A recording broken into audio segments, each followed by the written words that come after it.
Hello, everyone. The title of tonight's episode is The Metamorphosis of Conscious Existence.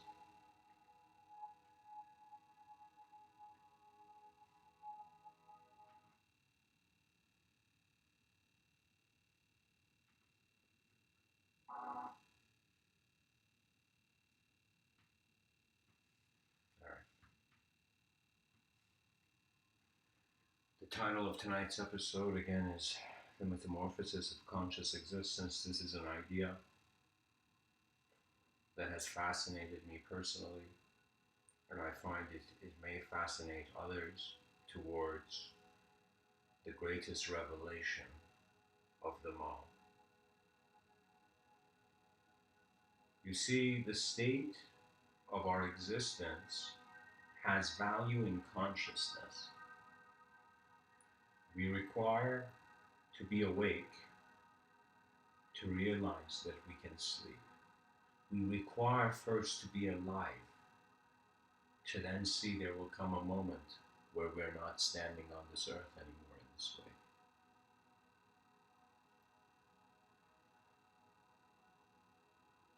One can say the scope of knowledge is conscious existence. And so the way society is designed now for the advanced communicator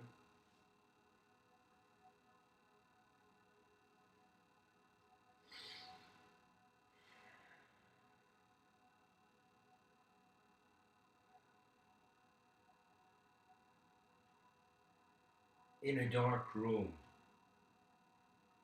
we are temporary beacons and witnesses of the world.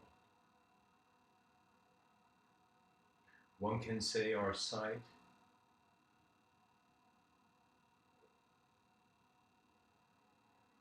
is reality, and one can say what is in our sight or what is in sight is beyond reality. The first thing one notices about the world they're in is that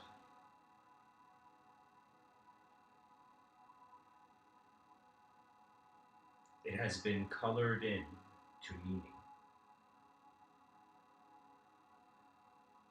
Marcus Aurelius says the soul is dyed with the colors of its thoughts. And our attention is where those colors and thoughts are in some sense seen. The texture of the design of your moment reveals to you the intelligence that is witnessing it. In other words, for me, the mind seemed to be this lifeless mystery, as if like the brain was just a set of processes, and beyond this process and its design, the world could not be accepted otherwise. I felt my free will was void. Now, free will is an important discussion because we ask who has free will? And that who is an active will. As if you can maneuver your attention, not just externally, but internally.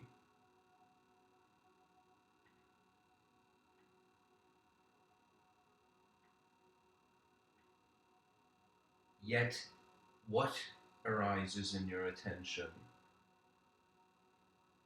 there is no free will and choice of that. I notice I'm just this part of the world that's opened its eyes, and I'm in this condition.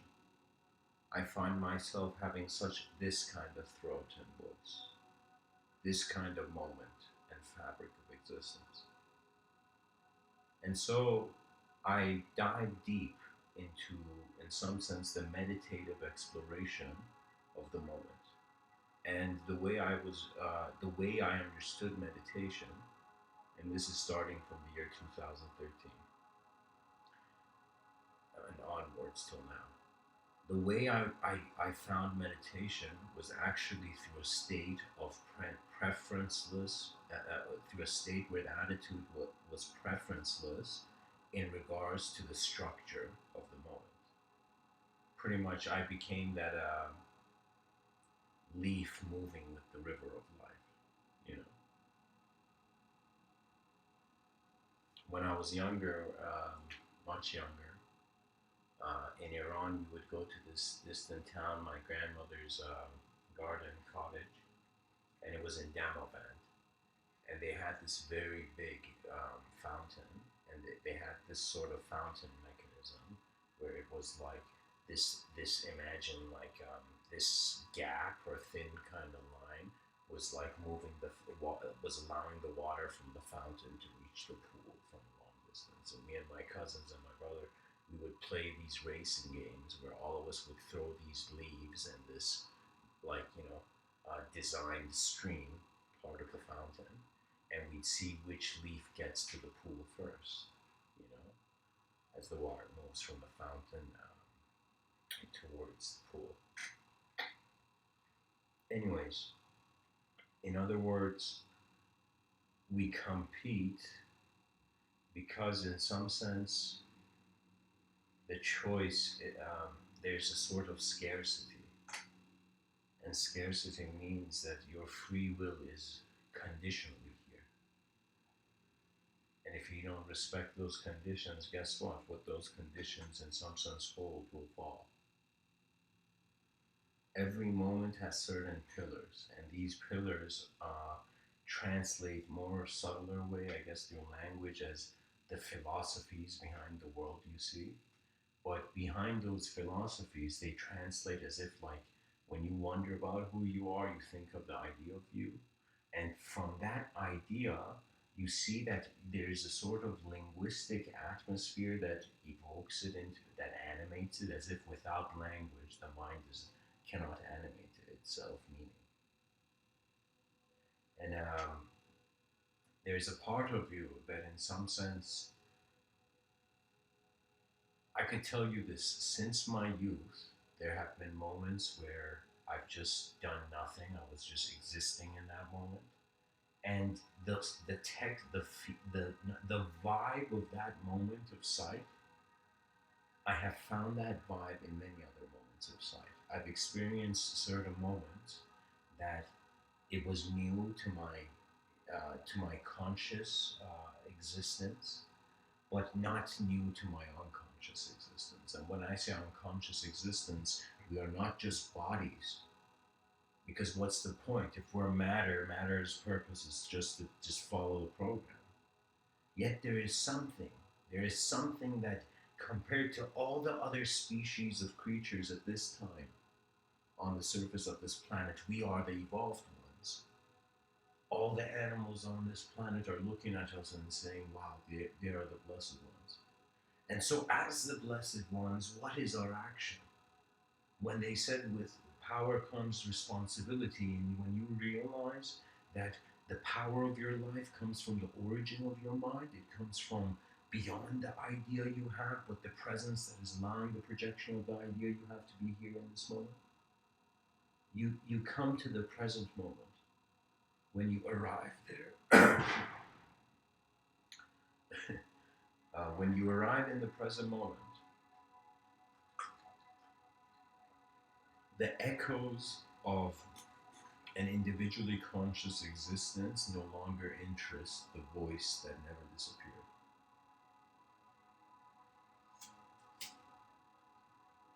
Pretty much, I'm saying that instead of thinking that you're a human being, it may be interesting to just consider yourself as a moment of attributeless attention that's just present, and the core of this moment, which is kept by, in some sense, the foundation of silence and stillness before any dynamic meaning can be interpreted. Once you realize that one edge of your mind is towards the silence and stillness, and the other edge of your mind is towards movement and noise, and you realize your truth has been an oscillation of your attention and the storification of this subjective landscape, one can say that what his thoughts, I found it very interesting, and I think many people take it for granted because it's a sacred idea in certain mystical circles to talk about this. And what I want to speak about, I don't often speak about it, But I've been asked questions from it, and I'll tell you this: the reason I'm bringing it up is because I feel this talk has allowed you to wonder about the unknown, and that edge or veil, that veil of thought or veil of thoughts that is between the known and the unknown. Okay, so I'm talking to you as an advanced communicator and telling you, listen, imagine you don't know anything and you're looking at the world and you wonder what to do and you notice that your evidence of divinity is, it's as if like if somebody came up to you and said, hey man, do you exist?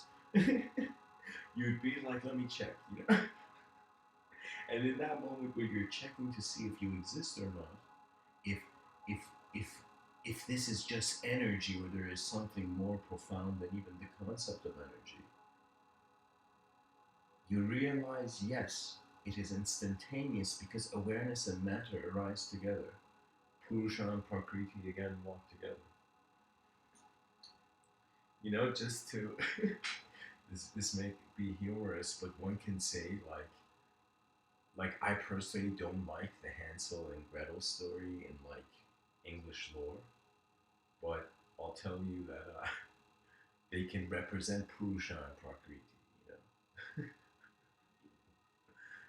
And Purusha and Prakriti, when I say that, it is consciousness and matter. When you realize your consciousness matters, because matter is being, is allowing consciousness to arise at least. You see, we feel we need to have authority over. Let me tell you why many human beings on this planet might want a submissive way of living than an authoritative way of living. Let me tell you why. Let me tell you why our civilization, a mass amount of people, they're going to go into a sort of submission because their fear of the unknown has paralyzed their creativity. They feel they can't know anymore, you know? And that's impossible because change is inevitable. And honestly, like, if I think Neo from the Matrix was very dishonest. He was like, not like, it's because like how more like when Neo became enlightened, like Morpheus probably was like, okay, guys, now you believe me, right?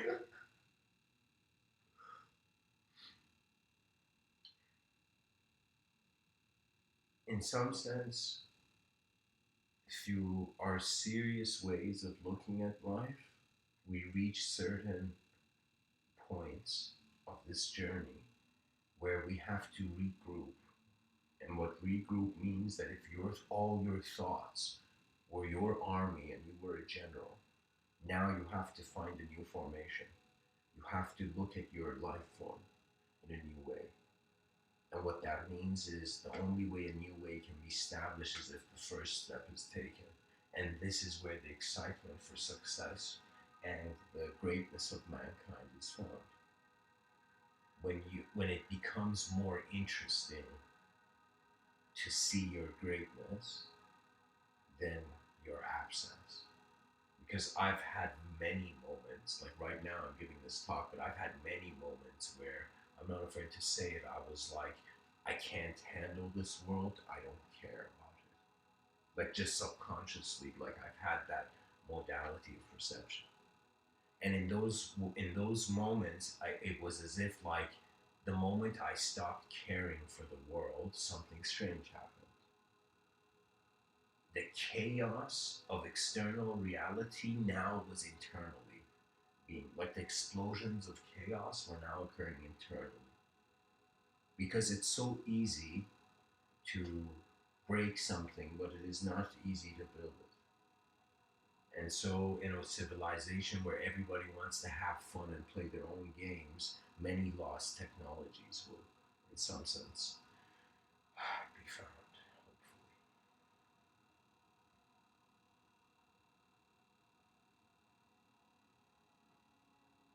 Your relationship with matter is through language, And language is your relationship with your mind.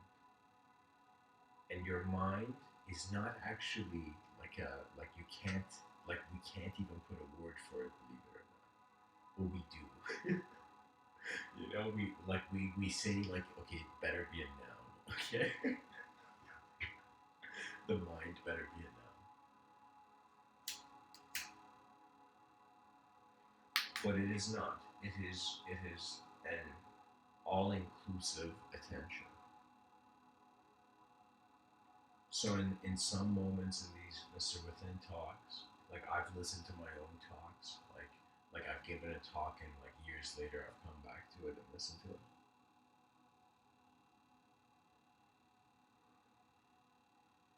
And I could tell you I could not recognize myself. And that's where I would notice the change. That whether like whatever I say right now, not only will my voice change, but your ears will too. And that is our journey through manifestation. I'll tell you a very interesting Sufi story. Um, this business merchant back in the day in ancient times, one could say, and in the Middle Eastern part of the world, this merchant hears of a Sufi dervish in a town. So as his caravan, as his whole like business, like uh, as that merchant is doing business, his caravan comes to this town to take rest and in some sense re-energize. And when he's in that town, he goes and finds this dervish, and he finds his house. And so this is a businessman who has never thought about God or spirit or truth or any of this. Like he has no idea of this. He's just heard that this man's a dervish. He has some sort of wisdom, right? So he's knocking on the door of a wise man. Now I'm going to tell you as the story unfolds what kind of wise man this is. The merchant knocks. There's like a long waiting time, and then the door opens, and the merchant is welcomed inside by the Sufi dervish. And as they sit down, the Sufi dervish starts setting up some tea. And as they're drinking their cups of tea, in that point, like to that point, the merchants kind of looked at this Sufi dervish's house and he's seen no furniture, nothing, just like a bed, like a mat, and like the tea. And so the merchant tries to start a conversation with this, unique individual, the Sufi dervish, this enlightened sage of sorts, of the woman. The merchant says, "Dear dervish, where is your furniture? Like, where is your stuff? Like, look at the question. Look at the question this merchant is asking. It's like, dude, why aren't you living at society's level? At society's peak level, why aren't you trying to attain it? You know? And so when he says, "Where's your furniture?" to the Sufi dervish, there's this silence, and they're just drinking their teas. They're all both in silence. Suddenly, the Sufi dervish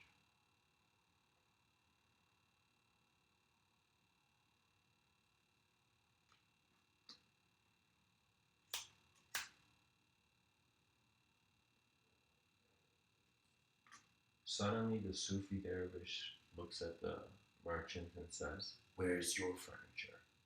He says it more strictly, actually. He says, "Where's your furniture?" As if like there's some rage behind his voice.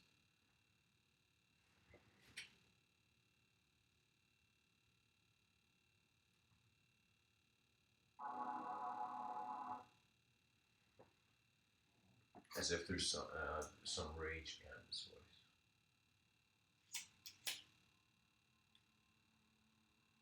The merchant is baffled. He's shocked. He's never experienced such a social response. And the merchant says, "Where's my furniture?" And the merchant says, like, you live here, I'm just a traveler. I'm just some dude like who's like taking from one. So pretty much the merchant tells him, I'm a traveler. I don't need furniture. My furniture's elsewhere. I'm a traveler here. And in that moment, the Sufi dervish with the most graceful voice, as if the lotus is about to open, tells this man, so am I. And then there's this deep silence. And the merchant is just still there, and this guy's there, and the merchant's like, so am I. And he suddenly realizes the mystical level of experience is considering oneself as a conscious moment, like passing through existence. So, the same way that merchant saw himself being a traveler, this being saw himself as a traveler in the physical universe, an eternal, climber on a temporal mountain.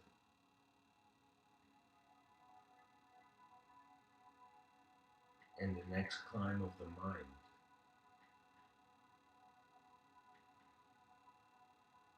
is the evolution of civilization. When your mind begins to climb out of the gutters of its own self generated disappointment. And it's okay to become angry when you feel like you've been lied to, in the sense that you were conditioned to look at life in a certain way and you suddenly notice there's another way of looking at it. That's the internal exploration in Tibetan Buddhist culture. And just, guys, just to put an ending to the Sufi dervish merchant story, the merchant, suddenly smiles again and realizes that life is a temporary ride. It's temporary phenomena, ladies and gentlemen. How even we are calling ourselves ladies and gentlemen, is it's temporal. This moment will change in texture, design. And so I find that in our subconscious as human beings, we don't recognize it, but we've all been observing the change of our moment. And through a sort of unique position of conscious awareness, we have, in some sense, been able to see beyond every belief of reality we have ever had. It just happens. It's like, for example, it's even in the scope of your conscious attention to how your mind appears to you. For me, certain universal truths, certain ways, like I feel there's like, if enlightenment could be used with, believe it or not, through an engineer's mindset, there's two ways of enlightenment: one that is engineered and one that is reverse engineered. You see, in one way, there's an expansion towards the ultimate, so you're getting enlightened through the concept of an infinite mind, the concept of infinity. And in the other angle, you're getting enlightened by the void. Every person has two teachers, and their name are chaos and order. And these are aspects of the self, because there's a sort of wanting to give an answer to the moment that keeps you occupied for lifetimes. For me, it was like, at first, life was like trying to be something. Like, I wanted to be like that kind of person in the future. All this ideology and all those projections were kind of like projecting me into. They were influencing my decisions. The ideas I had on my ideas were influencing my decisions.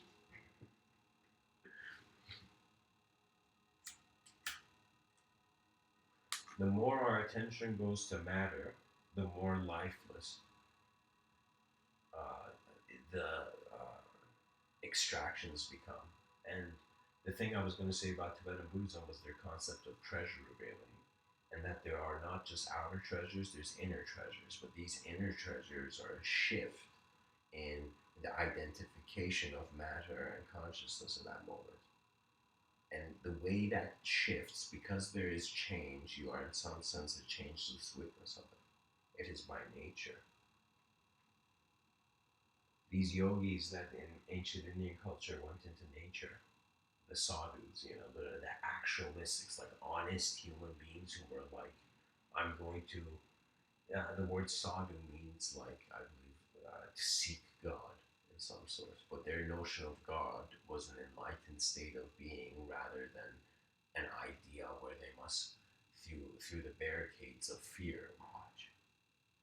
Because the religious mindset is one where the beginning of wisdom, when you see an ultimate creator, is fear. You study the fear that your mind generates, and when it generates fear, you study its design, and you study it as your whole moment of being.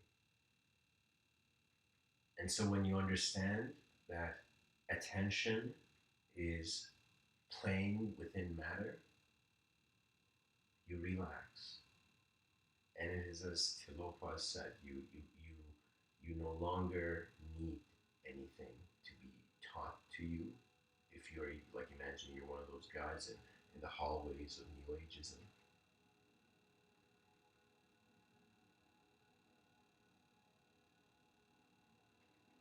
You learn to rest as your moment. You're not going nowhere, and nowhere in some sense is down there. You see matter. You just subtly are aware that there's an attention aware it's paying attention, because free will begins from direction, and direction is like a spear thrown in the unknown from an inner knowledge. So once you access your inner knowledge, that's pretty much like, it's not linguistic. That's what I'm saying. It is intuitive, and your intuition is a sort of, it's like at first you were trying to bring balance in your life by making things right, or trying not to do wrong, but then you just stop with that charade, and you just look at the moment. You realize your morality and how you feel. It's as if, imagine somebody looks at the Mona Lisa, like imagine if the painting was like held in somebody's hand. Imagine the guy holding it looks at it from behind the painting and still doesn't know what's on the other side, and he's like, yo man, behind this painting I see nothing. This painting is worthless, look at one, you know. And then suddenly the man turns around the painting and is confronted with the truth. So imagine what I consider an enlightened gaze is, this is the best metaphor for it, as if you're holding this painting of the ultimate version of your intelligence you've in some sense considered. Yet you can't see the painting because you haven't turned the painting around. And imagine you've held this painting towards like the sky or something. Okay, just follow this idea for a second. So you have this painting that you're holding backwards, and when I say holding backwards, where you can't see the front, where the show is, and when you turn that around, it's like as profound as the first time for me when I saw two mirrors facing one another and I went between those two mirrors. This, you know, and the experience of an empty infinity that is actually infinite in that moment of consciousness. It is what is often believable is what your experience is engaged with the most, if you notice. Because I believe that the true wisdom actually is a silent conclusion. It is how at first the pilot of consciousness is choosing to navigate through terminology of their plane of existence, and then they suddenly realize they navigate through, in some sense, a comprehension of the empty, as if there are two. It's like, forget every concept you've heard and just think like there's a sort of spirit of fullness and spirit of emptiness in this universe. And when I say spirit, it is a moving force within. Just, it's like, look at my face in the mirror. Of course, I see my physical face, but then I wonder, okay, who's looking through my eyes? And then I realize awareness is my real face. In other words, we say we're not just bodies, we're minds, you know? You know, when somebody does something ridiculous, we say, you know, have you lost your mind? You know? And imagine that person's like, no, I've actually just found it.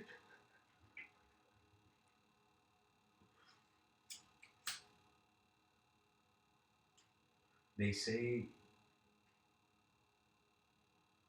to be human is to err, or to err is to be human. To make mistakes is natural, believe it or not. But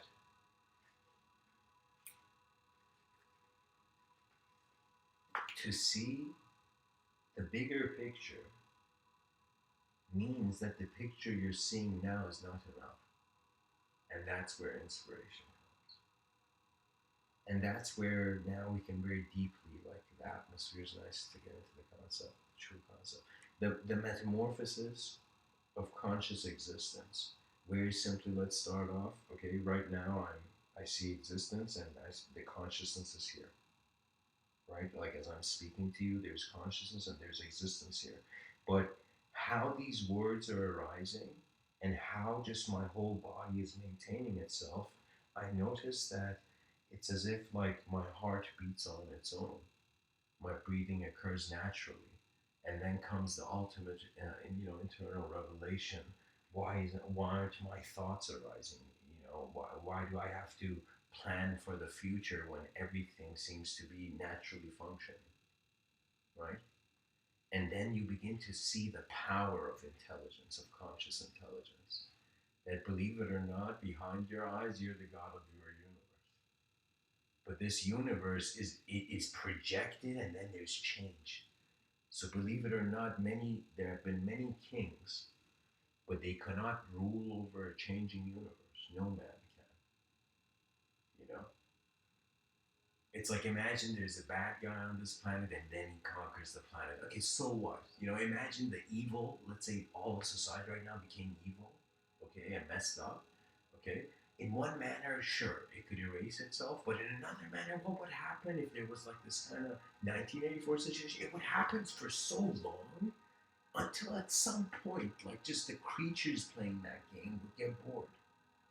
And so this is what we don't realize, what we call culture, what we call tradition, what we call civil history. And every just the ways that human beings have behaved, they have been behaving by updating perceptions. And perceptions have updated in many ways because our external experience echoes within us. It echoes within us through all the thoughts we have of what we hear or what we see or how we would consider senses are here, or that a light is entering your eye, your physical eyes, and then that light is hitting an intelligence source, an intelligence source to suddenly realize there's light here, the senses are active. I find in some sense, like just of course, like we are members of the human species. But for a second, if you just went into that writer's creativity that allows all concepts a sort of freedom to express, but the alignment is unique, is dictated in some sense.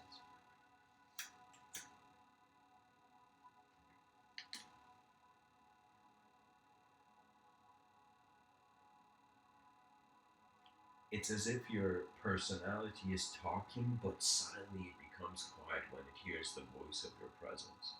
And your voice of your presence, like your sense of conscience, is how your mind has been capable to see the greatest potential of an environment. But when you don't see that greatest potential arising, you suddenly get us that conscience comes knocking on your door. So I'm telling you, dear listener, look at how fascinating what we consider minds are. Look at how fascinating the intelligence of manifestation is, and do your own observation of it, and begin, communicating your inner realities in advanced ways to the world. And the advancement you'll see. Just the greatest advice that could be given to any species is be true. Be true and honest to you, to what you know you are, not what you think you are, not what you feel you are, what you know. Knowing is different. It is not hindered by emotion, and it is not disturbed by thought. It is the roar of an intelligent universal sector through man's eyes, translating into stories of all that history is. Because you look at the word history, it's his story. It's like some dude just like, okay, let me just be poetic. But in our poetry, we discover the divine, and divinity is novelty. For me, I understand. It's like whether we like it or not, all human beings are drawn towards a sort of revelatory experience because they want to experience more. Why is there psychedelic societies on this planet? Very obvious, because they want to see more. They want to see something they've never seen before, and this is the explorer's impulse within our species. None of us are. The concept of like somebody being a theist, atheist, or whatever classification you want to give, agnostic, whatever classification you want to give.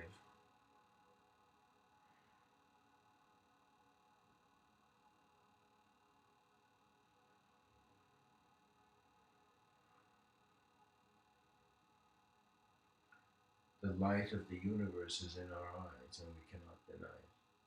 And this universe is smart enough to have allowed us to evolve out of it.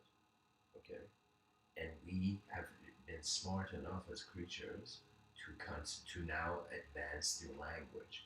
Language is kind of like it's like a milestone. It is like a moment where you language is like it's an advantage for your mind, but it is a disadvantage. Okay, let me say it in another way. Imagine right now there's levels to spirituality. Playfully consider this, like very playfully, because these ideas are just we're drawing in the void here.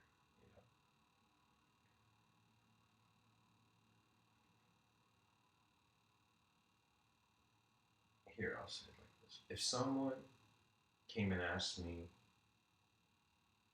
to entertain the idea that there is something as the ideology of spirituality, you know, like there's a concept for that, how would it be leveled and classified? It is not wise to ever comment, but universal responsibility commands for the evolved voice to speak. That means I honor my ancestors, but if they were here right now, I would not listen to them. I would hear them, but I would not listen. I would not decide just based on their visions. You see?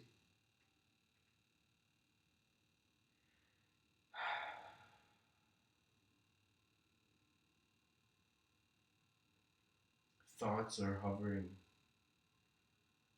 in an atmosphere of fixed consideration of real.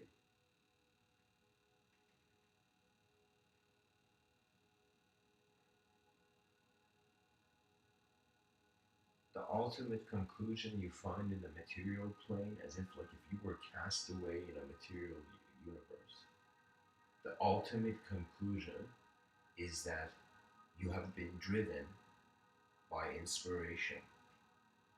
There has been something that has made you, like when you woke up, go do things. And that is inspiration. The moment from stillness, you leave stillness and silence, that's where vision has already marched into the unknown, as mankind will too.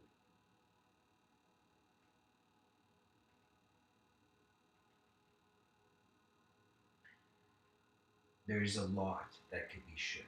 So imagine like 8 billion people right now, very, very few of them, their voices are truly being heard. There's a lot of people who observe fascinating things about the world and that there are infinite inventions that have not been invented yet.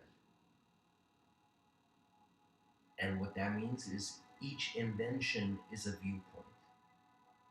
It is a way of function crystallized through mechanical, you know, endeavors.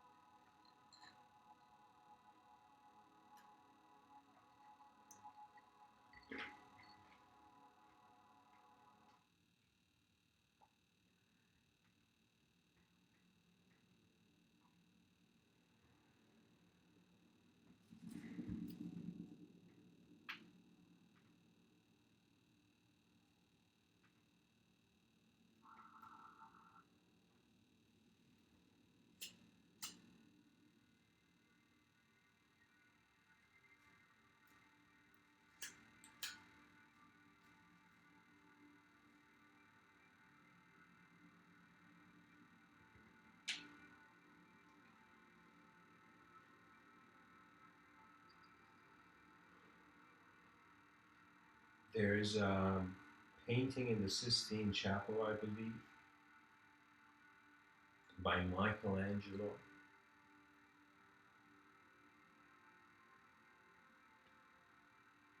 where man and God, their fingertips are about to make contact, but there is a gap in between.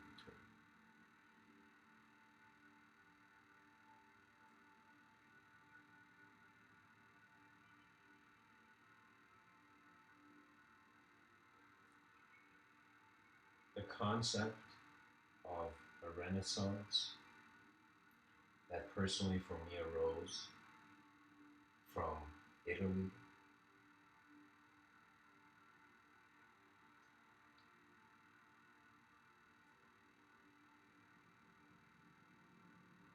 I could tell you beauty is universal. And when one culture and tradition or movement of thought does something beautiful, something that is a win win for all, that wins together because that is the challenge that we have moved up to.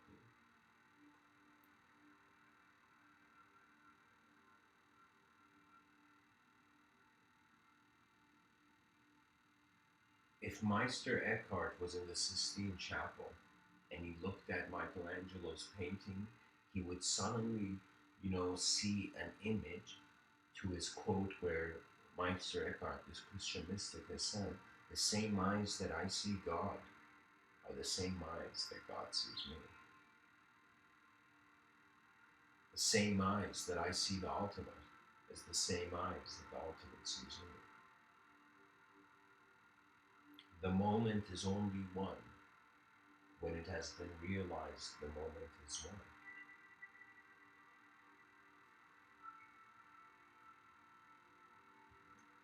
ONE beyond the dreams of men.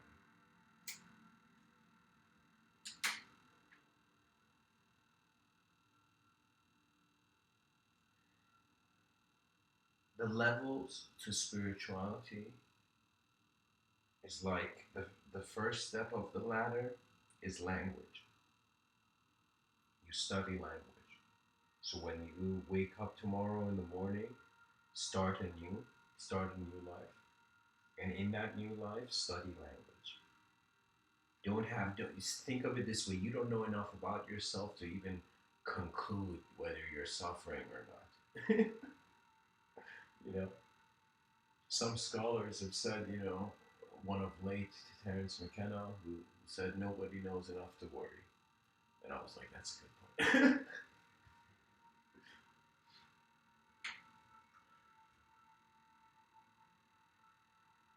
Through the gaze of novelty and the novelty of your moment, once you allow a new start, you allow a new universe to emerge, and eventually your function through this new universe or new state of reality is going to be your attention is going to slowly move to your advanced intelligence. Think of it this way: you right now are like some unique Rubik's Cube, some puzzle, some Rubik's Cube that it's like it hasn't been moved yet because you've never wondered. Throughout this life, you have wondered about your place in the world, but you have never wondered how you've placed the world in your mind, behind your eyes, how you've placed the world behind your eyes. You've never wondered about that. And when I say never, obviously not, but like I don't know if aliens beings have what their experiences are. But my conclusion is that we're all drawn towards say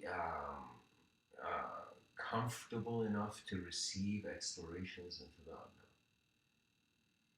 Mr. Within is telling you that from this moment on, realize you have always been the pilot that has navigated the value of your plane of existence, the vision of your plane of existence.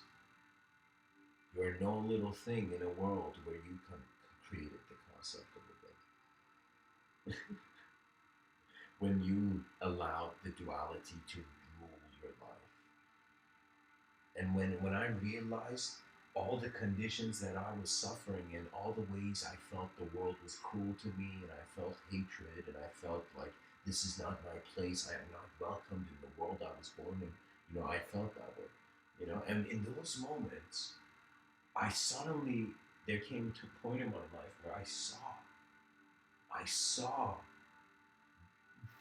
the ignorance of my own beliefs. And in that moment, it was very fascinating because I was laughing and crying at the same time. I was crying at the confusion of the past, but I was laughing at the outcome of the future.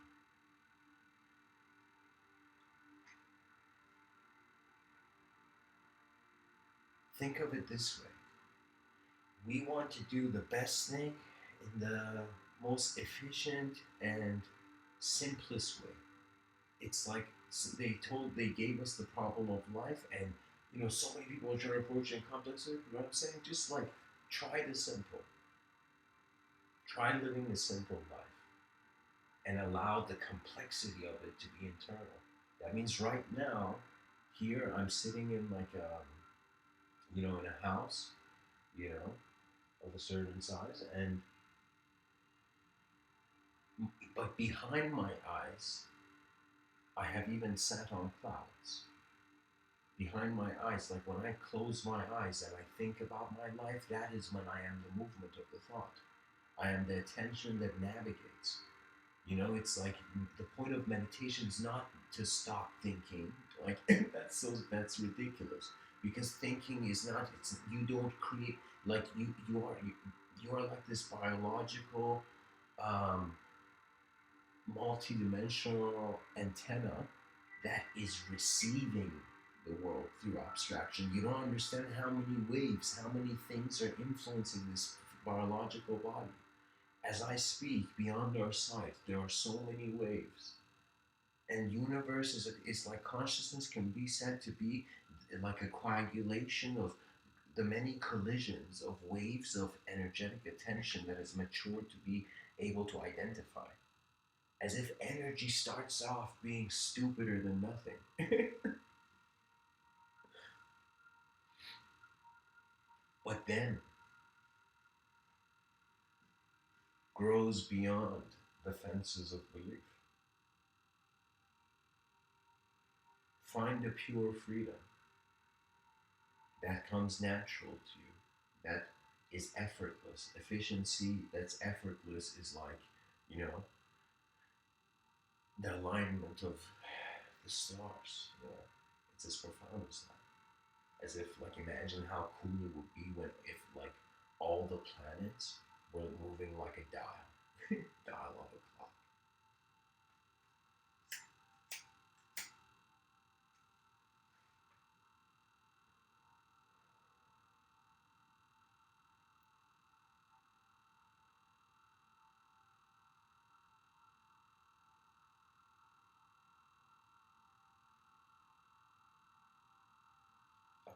I believe a vast amount of intelligence arises within this creature on the surface of the. You allow honesty to be present, and you also allow fearlessness to be in the classroom. And you look at your moment of life, and you just see how all of life is here at once. you find a sort of contentment with a universal abidance within all creatures. We are all leaves in a cosmic river. What we consider to be society and the world, it is bubbles of thoughts shared. When you think about what the internet, you know, what the internet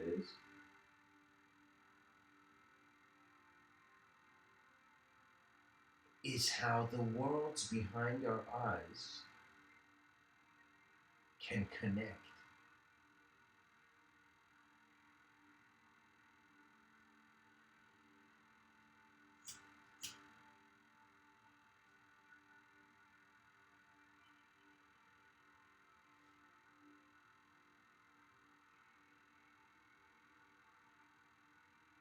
without honesty. There can't be mindfulness, and honesty has to sacrifice a decent nature for a cruel one if the ego wins. If the thought of you is more important than the actual living moment. The metamorphosis of conscious existence, think of conscious existence as the reality of a caterpillar. You have many legs, okay, and you have many ways that you look at the world as a being.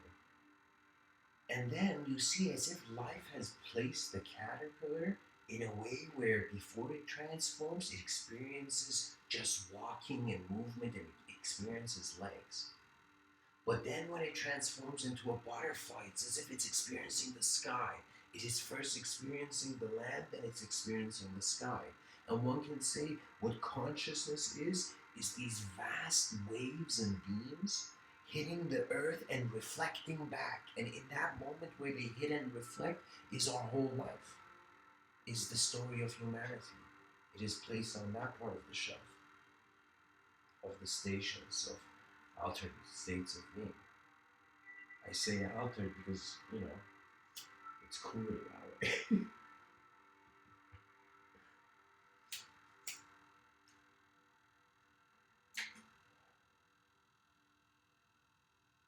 There was this imperial warrior. I've shared this story before, I'll share it again. This imperial warrior was undefeated in the battlefield and had received the highest honor of the emperor. This is an ancient imagined Zen story, so you can see a sort of unique, imperially, valuable, like samurai armor on this warrior. And so this imperial warrior, one day after a battle where he has been victorious, it's as if like the imperial warrior has been victorious for so long that he's bored.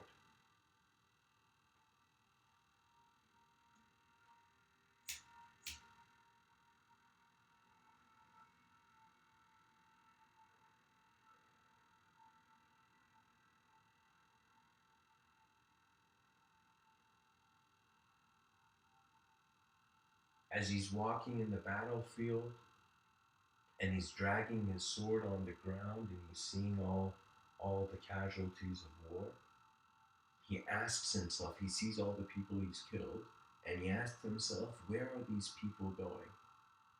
When I kill this being and that attention, that breath leaves, what is leaving this? And back in the day, they entertained a sort of spiritual notion to the afterlife, as if your deeds in this life were valuable, and that's why the concept of honor exists.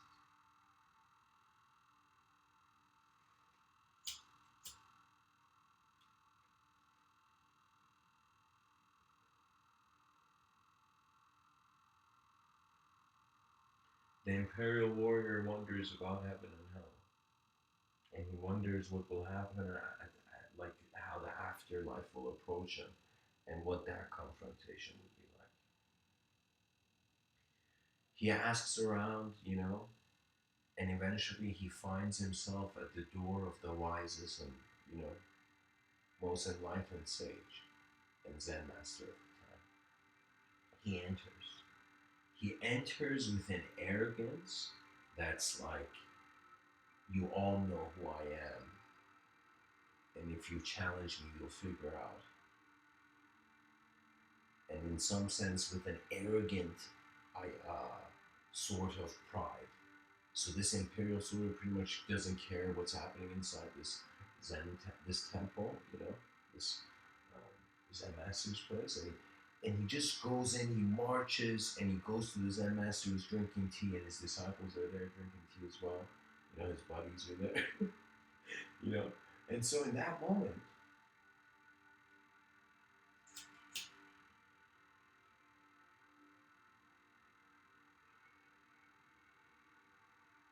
the imperial soldier tells the Zen master, and he unsheaths his sword in his hand, and he says, "Tell me now, what is heaven and hell?" And he says it in like a strict, serious way. And the Zen master looks at him and says, "You're too stupid. You're too much of a goon to understand what I'm going to tell you." And so this warrior gets insulted. This imperial warrior, how dare this common man, challenge such an uncommon loyalty, or imperial, pride. And so in that moment, he takes his sword and he's about to instantly, as he has done many times before, he's going to kill the sage. And the sage is just as if his moment is unchanged, as if like regardless of what this um, you know savageness is doing in front of him, the sage's moment is he has understood an unconditional freedom. So he's not he confronts fear playfully, not playfully, but fear with a fearless assumption already. And so the Zen master is in that state, and it's as if nothing's happened, and he's smiling and he's drinking his cup of tea. And suddenly, the imperial soldier's like, "How dare you?" When he's about to strike, the Zen master says, "This is hell." And there's this intense silence in the room. And before the sword can make contact, the hand of conscience stops the blade.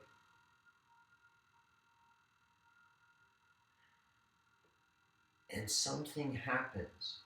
This imperial warrior who has not cared for like people, and who's in this savage, like very powerful ego structure.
The imperial warrior realizes hell is a state of mind. His uncontrollable animalistic giving into the animal part of our nature, rage, was to be here.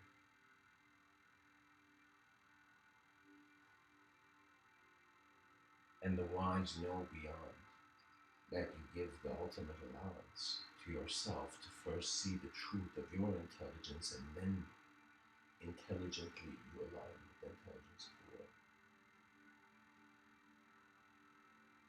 Pretty much one can say enlightenment is discovering yourself in the eyes of the universe, in dies of existence.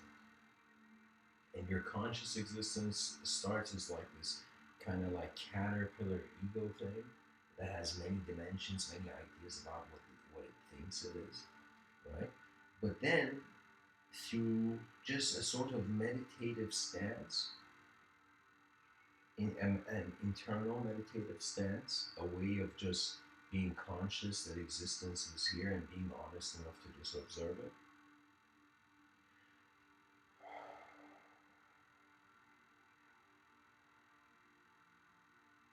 From silence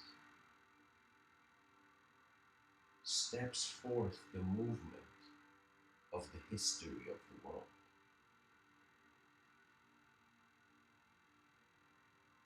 The caterpillar enters the cocoon and as the last cell of the caterpillar is about to be, in some sense, no longer here, suddenly the new cells of the butterfly emerge, as if the consciousness, the conscious attention within that creature was able to maneuver into a more matured state of existence. For me, a caterpillar, people might look at it and say, that's what a weak creature. But this creature evolves in one lifetime. It evolves. It becomes a totally different being, this creature, the caterpillar. For me, when I see butterflies and caterpillar, they were divine. Like they have a divinity to them. For me, like, maybe my spirit guide was a butterfly.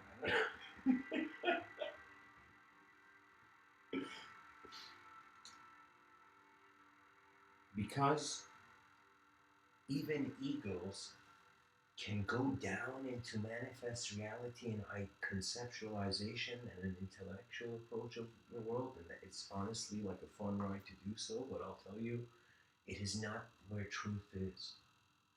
Truth, unfortunately, is not in the books, because all books were mirrors. And so truth is that which knows it is in seeing the mirror. Being awake is the allowance of the universe to see itself. We are not just the responsibility of ourselves. The reason karma exists is because the design of all the human beings now are following a certain. We can give kudos to Rupert Sheldrake and the concept of um, morphic fields, Professor Rupert Sheldrake, and the movement of a sort of pattern of mind, as if our just like if we were like looking from an omniscient gaze as to like we looked at what's going on this planet, we would see this sort of histories, like this cycle of civilizations trying to reach to the top and then crumbling, species emerging and then going extinct, viewpoints of the world, of the living world, are opening and then suddenly closing. You see, for me, when I see an animal, it's like it's kind of messed up, and this is the part of civilization where I personally have to put an effort to change. Is that when I see an animal, I don't say like, oh my god, that animal has a soul. How could people eat it? Like, I don't think like that. I just see why disallow a living being, regardless of what philosophy you put into the meaning that creature has. That is where true compassion arises. When you find the world as it is, not as you think, as you feel it should be. Most people function their psychology. I see it all the time, believe it or not. It's very rare, but sometimes you can notice a person's state of consciousness by the way they use language, by the way they use words, by the value they've had of which concept to evoke. For me,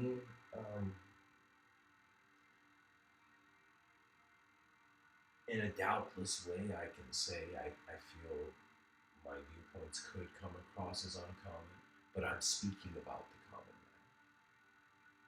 man, you know. And my audience thoughts is the waking, living world. That is why I give these talks. For me, it is honor of a lifetime.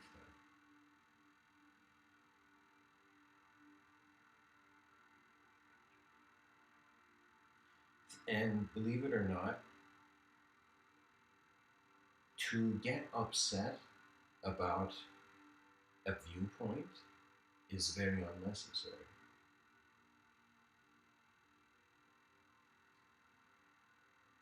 Beyond the caterpillar's truth, the butterfly's vision is a world beyond the thought, any thought that the caterpillar's universe could have conceived. For me, we cannot die when the universe is alive, and we're just the eyes of it. We're just travelers in manifestation. And I believe playfulness is the route to world peace. And playfulness means we honor all truths and we give freedom to all truths, yet we ask and command that all free truths permit a novel dimension in their establishment. Imagine all religions were like, okay, this is what we're saying that's true, but also you could consider in a new way because the future brings new things. For me, if my grandchildren, if I ever have grandchildren, and they hear these Mr. Within talks, they will never know me. Because the world they are born in has become so different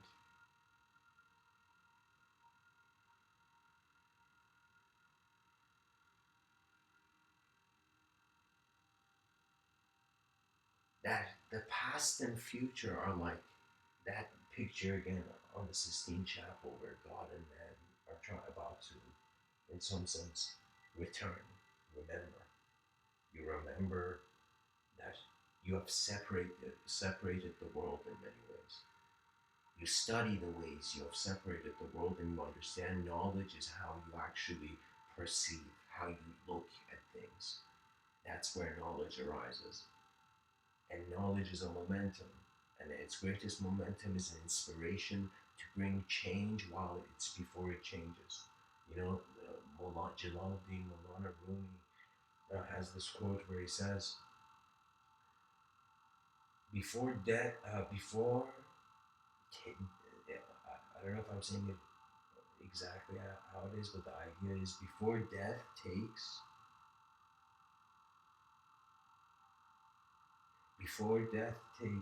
all that is given, give all there is to give. That means you've been given an evolutionary opportunity to just be here. We cannot consider anybody smart or stupid because we don't know enough about the world to judge. Yet we find ourselves communicators based on our inner lives. Your inner life is how aware you are to how thought is being you, or you are being thought. Once you pilot beyond the conceptual realm, once you pilot beyond through direct experience, beyond thought and beyond emotions and beyond nature and beyond anything, that to wonder about the future is to change the past.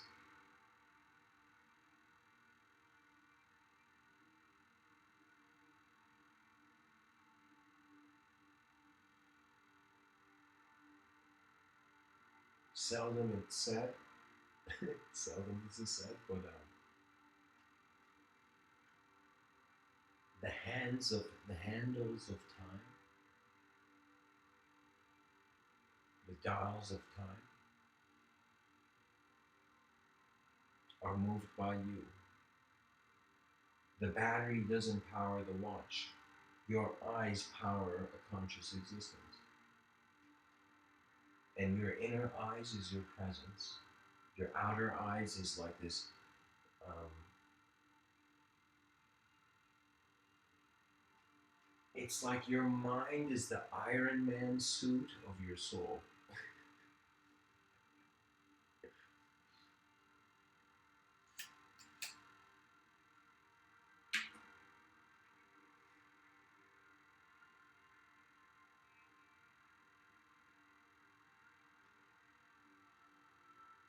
Rabindranath Tagore says the butterfly lives moments.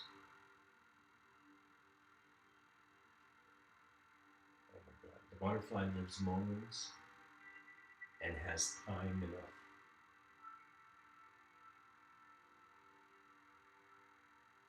Appreciate how your design of how your mind is being the design of the world. You'll suddenly like forget about hating or loving the world. Like you just what you're drawn towards the greatest vision. That is, you just wonder about like if like what would be the greatest intelligence. And the greatest intelligence is a management of your attention to being able to consciously change. Change is occurring, but to be aware of it is an eternal task.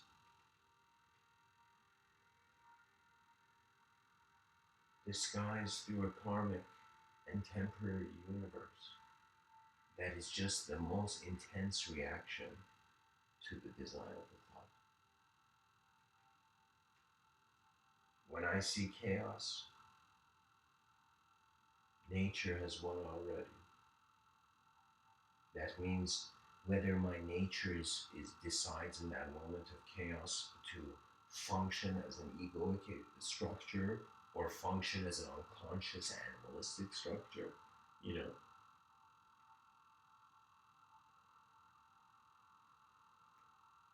in harsh conditions we become more like animals as a civilization. In more pleasant and peaceful and creative conditions, our civilization evolves and becomes enlightened to its own renaissances. Renaissances should be happening every day. This is what Mr. Within says. These renaissances occur on an individual's platform, and then in some sense, you you think of it this way: a tree grows, and whether it likes it or not, like fruits will arise. Fruits will suddenly become present through time.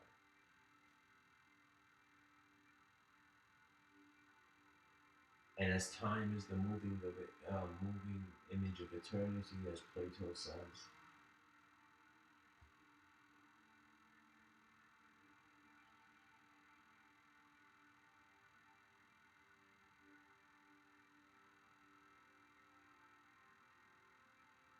the eternal drops the clock of time and space. To realize the universal is beyond shape, and then evokes the purer presence of your more honest self, that in some sense has the caterpillar's submission was the awakening of the authority of the butterfly. We are living moments. We are movements of energy through certain forms. And while we are in these forms, we have created an abstract story of life to the world where we're a character. And we have ascribed that a value. And so, believe it or not, on some level, we're just, Terence McKenna made this clear very beautifully. He said, um, we're sophisticated apes making mouth noises. That's true. In some sense, we're just creatures making sound. But on another level, this sound has an implication. It has a momentum, it has an inspiration, it has a vision. It realizes that it has no time to think about a purpose for its life because the purpose is happening now. You're always in when you the moment you wake up in the morning, you just acknowledge this. You are doing the performance of a lifetime. I've decided to live with a freedom that has realized an unconditional presence within the conditional personality. That is, in some sense, the metamorphosis of the inner self.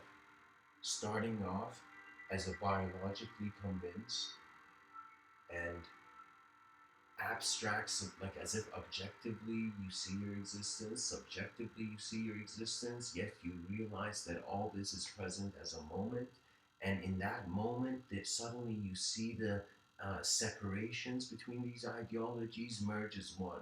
You begin to see the eternal the infinite potential of one world communicating to another. It is not just the efforts of NASA and Elon Musk to land, you know, uh, to land technology on other planets.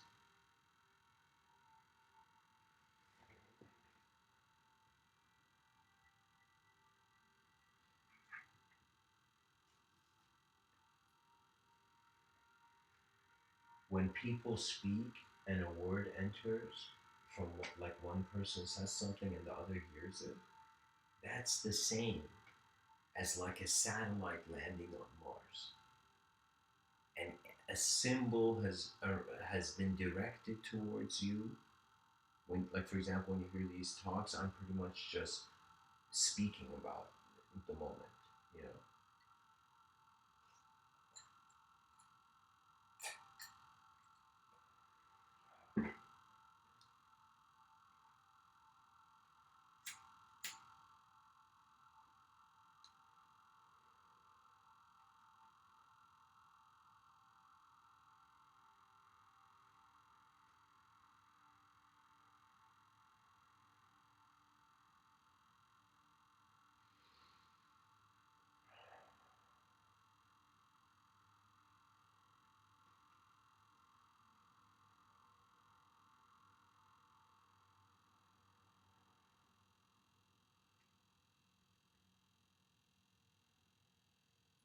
From the silence, a new self appears, a new consideration. And in that new consideration, you recalibrate all left strings of reality. When I heard of string theory,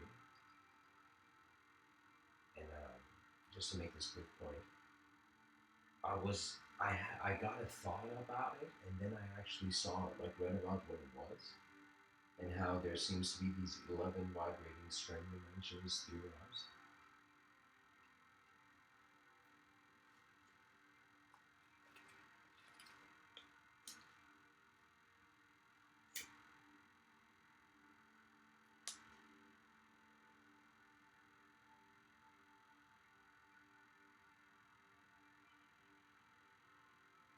Many universes moving in one wave, many worlds in one moment.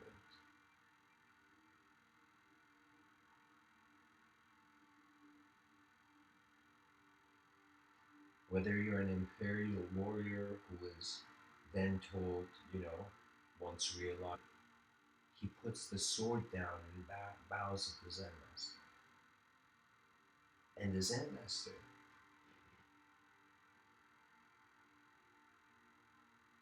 says this is heaven. You don't fight the world because the fights can be endless. You don't struggle in the world because the struggles can be endless. You don't think in the world because the thoughts can be endless. But you can be aware that you are being aware, And from there, conscious existence has opened its eyes from, it's as if its past life was like the butterfly's past life is still the same eyes.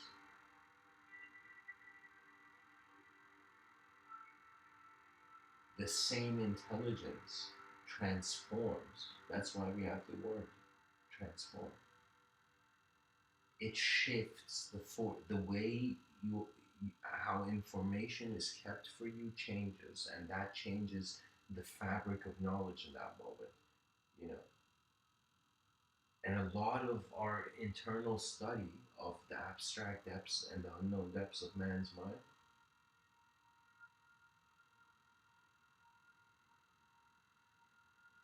it cannot be enforced.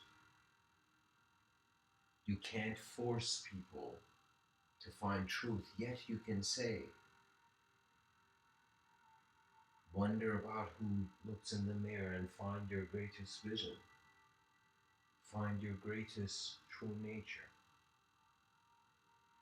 Find yourself anew in a world where all the freedoms, all the things that you want, like the like the way you have to be to even have those, allow yourself the freedom of change for a new life to find you.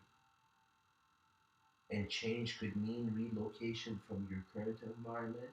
It could also mean you shifting the way you see that same environment. So for example, like when I enter a room, like my personal room, you know, like I had a balcony in my apartment in Young and Finch a few years ago, and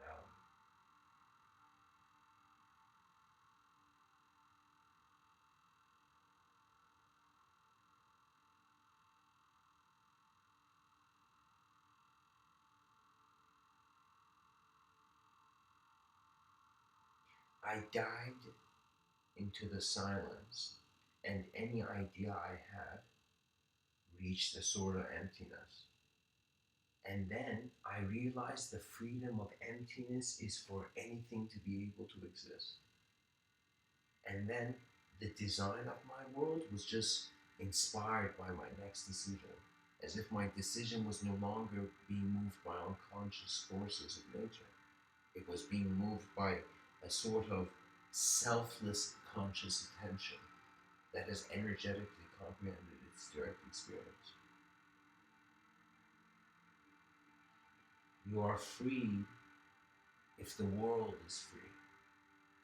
Because you then, whether you doubt your freedom or not, the freedom is evident. Because the world is evident.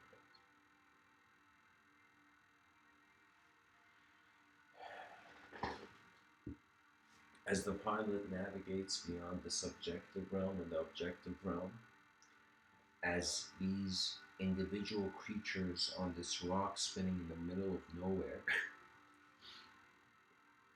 existence is really funny when you look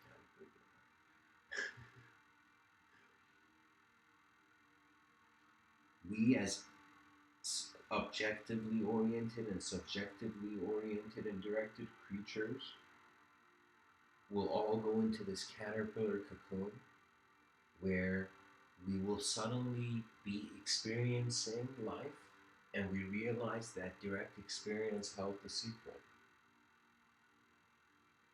An honest awareness of your moment is more valuable than any object in a temporary universe or in a temporary performance of man.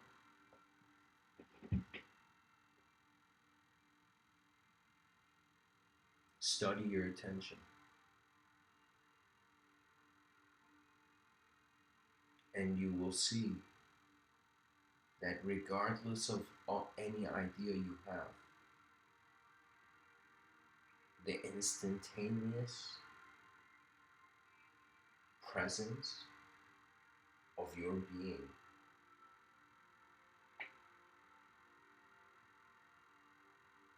who says the sun just shines outside? like in front of our eyes.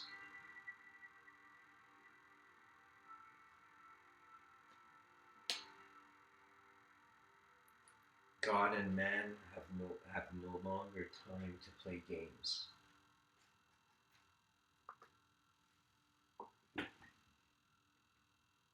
They, the whole moment requires the evolutionary step.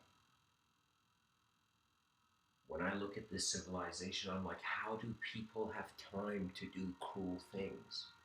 How are they not inspired by the potential of the species?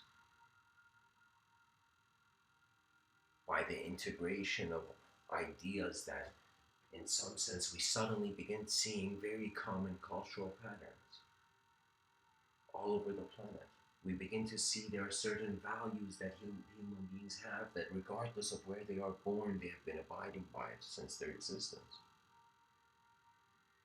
A sort of compassion for a world that has been grateful, has been great enough to open your eyes.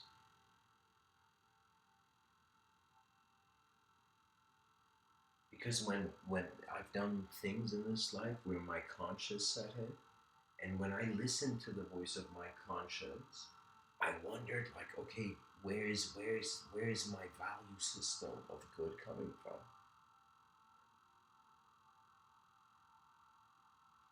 And I realized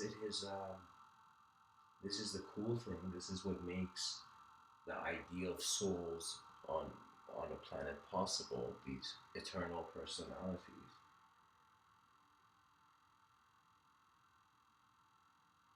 is that the truth sees many colors, but in one light beam.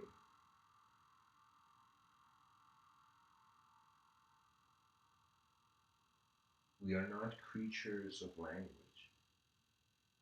We are creatures beyond language.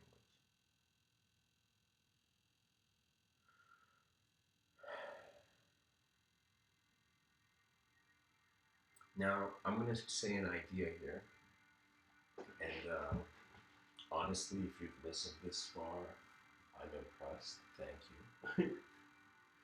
um,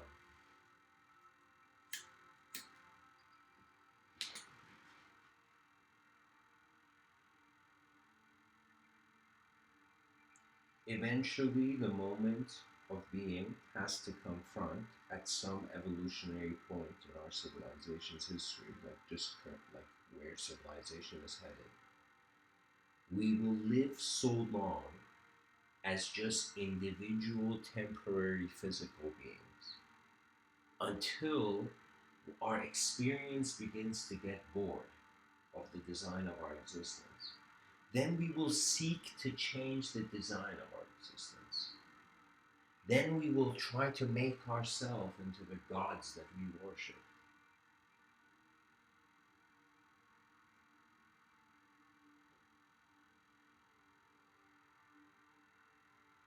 There is no right way or wrong way in a non dual universe.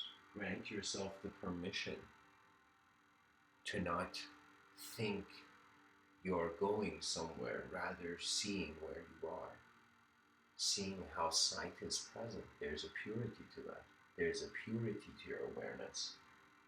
It's like when I open my eyes, it's like you won't believe it, but I see a world. I see a world then, in some sense, made incredibly multidimensional by the many ways it is given meaning. Human beings on this planet work together will begin resembling the patterns of a collective being. We will become, it's as if all our souls will become the movement of one soul, one vision that is now choosing to transcend the very nature of its universal design. We become the world that our children's children's children's children are waiting for. And we show the future how the pioneers were, not as dull as they think. You know?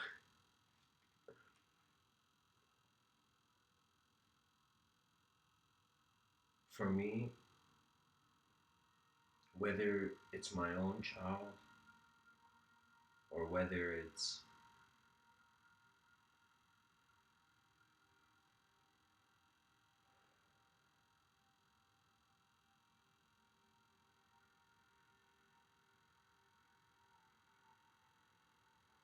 anyone else, any other living being that is conscious, I will advise you,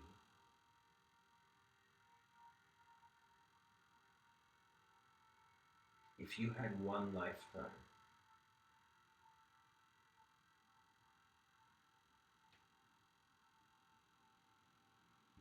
to be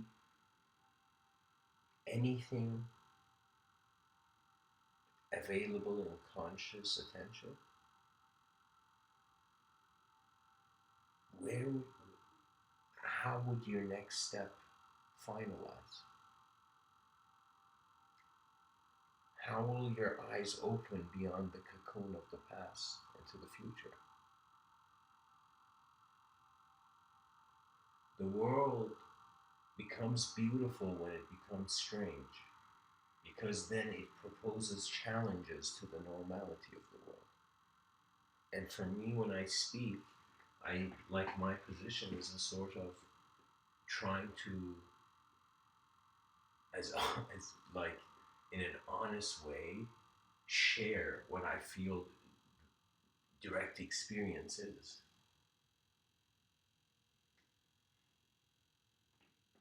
What if you felt truth was hidden as a secret, but then you realized the secret was that truth was never hidden? There emerges a clarity beyond any idea. You win the chess game between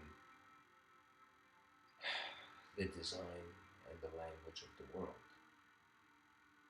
You see yourself as self boundless to where its attention goes, or how its attention is here. You must serve before you command. That is an idea that you find in many generals of whether military or ideological forces.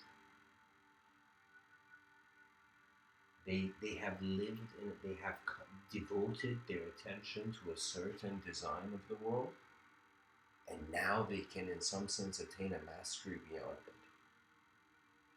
As if when, as if Michelangelo's inspiration for sculpting is that he could see how he could create like an angel in the stone, and then as a kid was constantly trying to find ways of breaking stone to make that inner vision become a manifest physical reality. Imagine our civilization was driven by art. Imagine aliens came down in the future on our planet and realized we're all artists, and they showed us their art, and we were fascinated by the vastness of the cosmos rather than, in some sense, blinded by how small it is or how small we are. Our attention is no insignificant thing. You know, when in some moments when certain, I have considered certain bad things that have occurred, a part of me and a sort of a voice from an eternal voice from my heartbeat has commanded and asked a question from the moment of the universe. Sometimes my prayers are questions from God. I ask God questions. I challenge the conceptual realm to find the ultimate mirror. Life is all about finding mirrors, and that's where wisdom is found.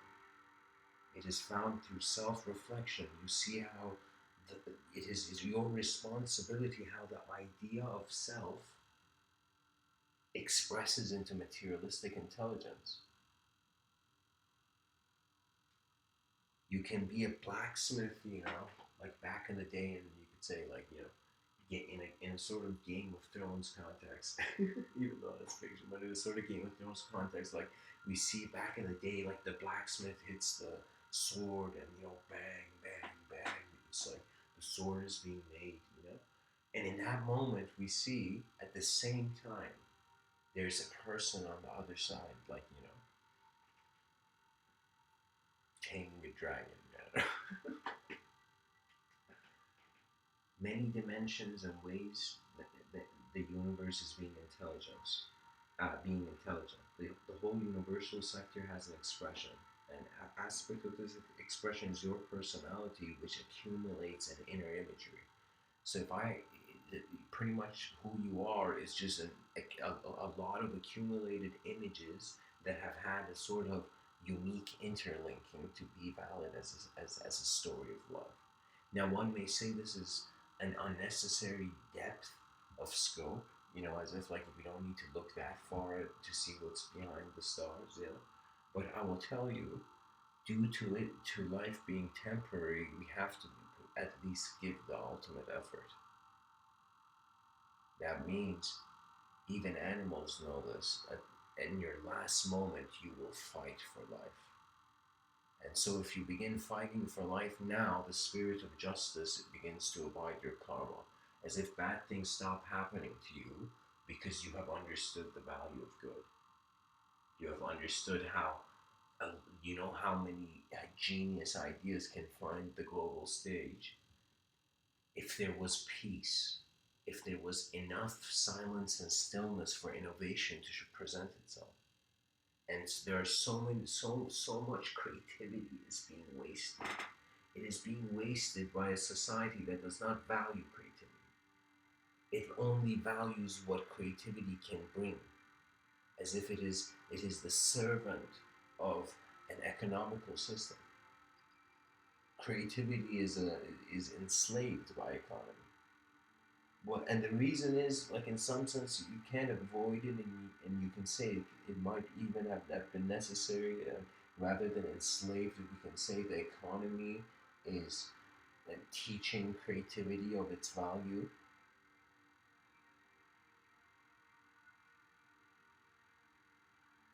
But if if something great can happen and it is not allowed, why not? Those why not moments of your life are enlightening moments, because you see the other side of your belief, and then you see the void, and then you see the now.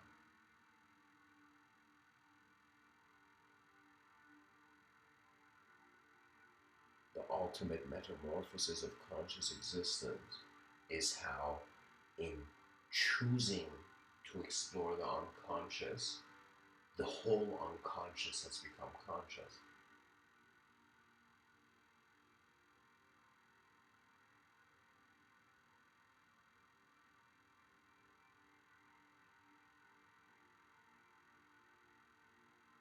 And this is why I think in many spiritual paths and mystical traditions, and even religious traditions, the concept of love has been given its significance.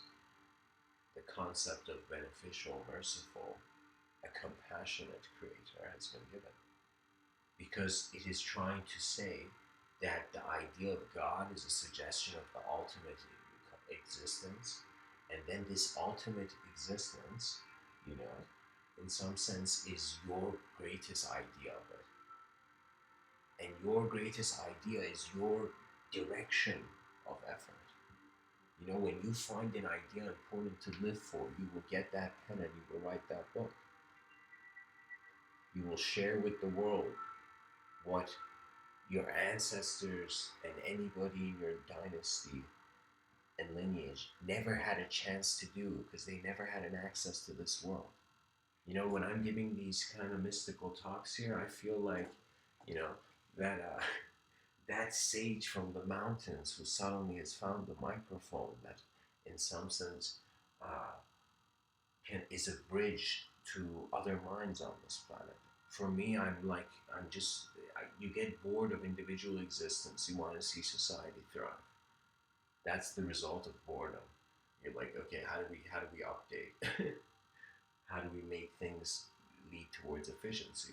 And when you realize that when you judge children by the past, they in some sense, um, they in some sense disappoint you. But when you judge them by their capacity of what they can do for the future, they will fascinate you. And this is why freedom must be allowed for children. Whenever you see a child, think of as if an enlightened being is walking beside you. Be very kind and compassionate, and do not. This is the wisdom, like some parents have. Like, I remember seeing the Sadhguru video where somebody was asking Sadhguru something, and he said, like, it was about his daughter, and Sadhguru, I don't know. Anyway, Sadhguru said the story where he told everybody in his whole ashram to nobody to talk to his daughter. He told nobody to talk to his daughter, you know. And so his daughter will instantly experience a sort of silence, social silence. And me personally, I'm no stranger to social silence. and and the reason he was explaining to the audience why he did that was because he didn't want anyone putting a pattern and putting an idea in her child's mind before the child could truly look at its consciousness.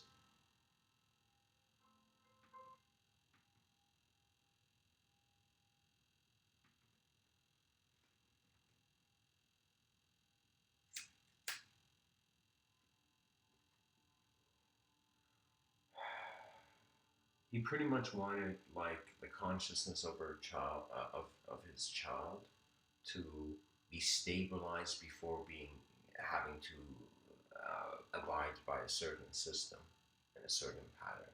That is something, in some sense, parents can teach, but many, I find they don't have the time for, believe it or not.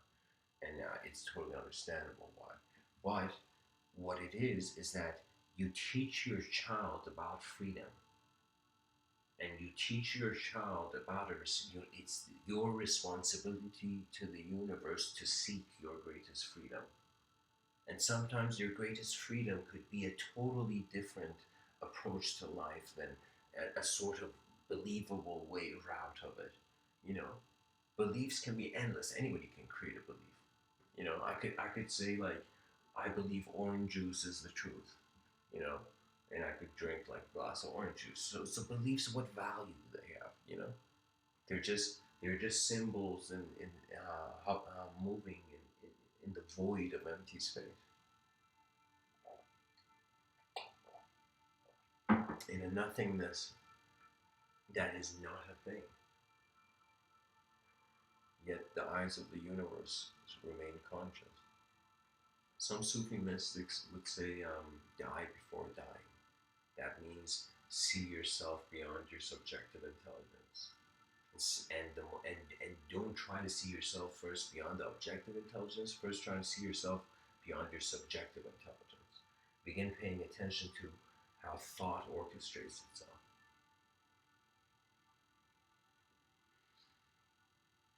Society will integrate, and as it integrates many cultures around the world, there's going to come a sort of, we all are choosing to live for the future's efficiency, where it's like we're all bringing about a better world as abiding audience members, seeing great ideas performed through people.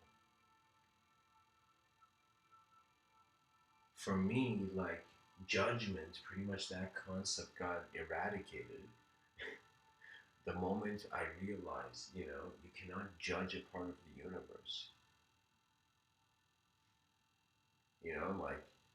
Like an extraterrestrial could come land on Earth, and like we look at it and we're like, "Yo, this is a glass of orange juice. Do you want a glass of orange juice?" Like,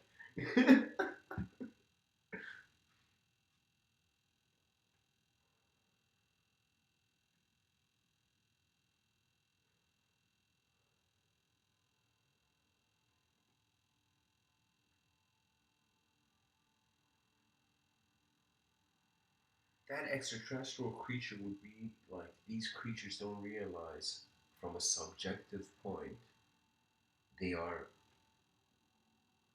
allowing that symbol, we are putting it, guys, believe it or not, like when we name an object,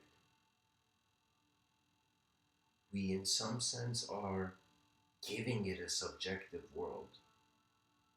It's like that object has two meanings. One, it's just the physical thing. The other thing is like the unique idea we ascribe to it. So in your life, you're ascribing ideas to everything, and you're trying to. That's what you think free will is. That you're trying to ascribe, in some sense, ideas in a certain way that it gives you a certain outcome. But life is a vast movement. It's a vast happening, and I believe the self-aware survive. And the self-aware realize their greatest self-awareness is accessible through their sincerity of life. You know, that means if they ask me like, "Why are you giving these talks?" I'll be like, "It's just life." You know, it's just the allowance of expression, and just to see what could have been is like you evolving beyond the edges of your world.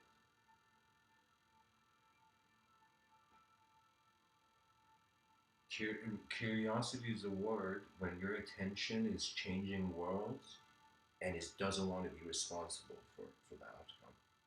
When you go to another world, you gotta also be responsible for that world you're entering. You cannot just enter a system and expect that the way you are is the only way that you have to be. You gotta change with your world to comprehend it too. You know,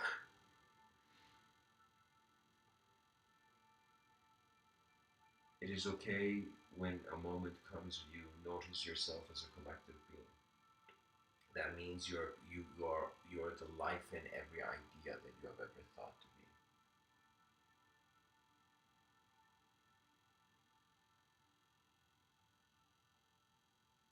There are some people on earth who are trying to get to heaven, trying to get to higher states of being.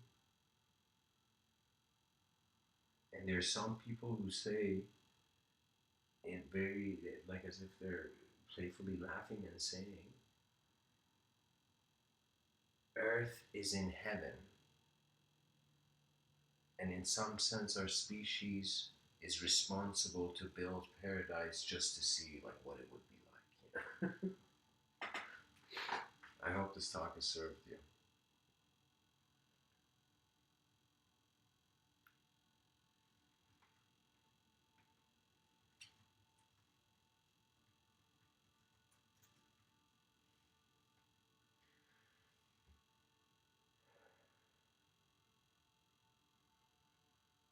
Before the ship sails,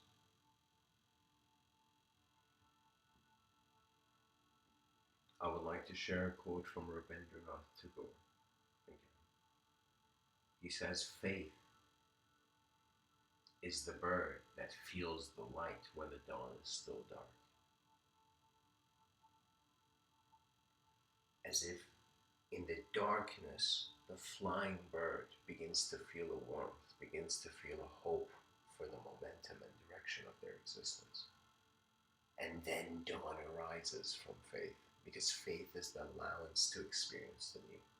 Anytime you go and you want to experience something new, you gotta have faith, or like the world won't change. Without faith to see, to be able to even consider the greatest possibility, that's where true ability arises. You realize heaven is your mind, body is the earth.